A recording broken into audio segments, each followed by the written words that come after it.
As the situation on border is concerned, is absolutely peaceful in the international border and on the Indian side of the border. However, certain violent incidents have been reported from the other side of the border since morning, and we are alert. As of now, we have increased our deployment in this area. Additional forces have been deployed from the police headquarters, and in addition to that, we have geared up our intelligence machinery to keep a watch over the situation. Sir, you have discussed the issues related with the SSB. So what informations you have received from them, and what precautions you are taking, since it's very closer, the violence are very closer to the border?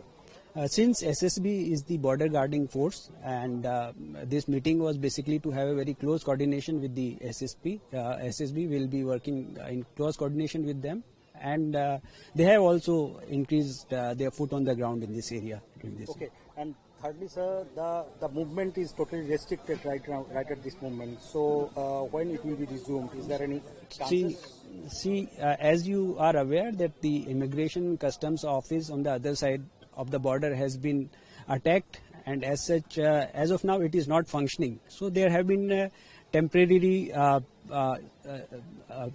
stop of movement in this border, but once it will start, then as per the order of the government, as per the order from the central government, we'll take action.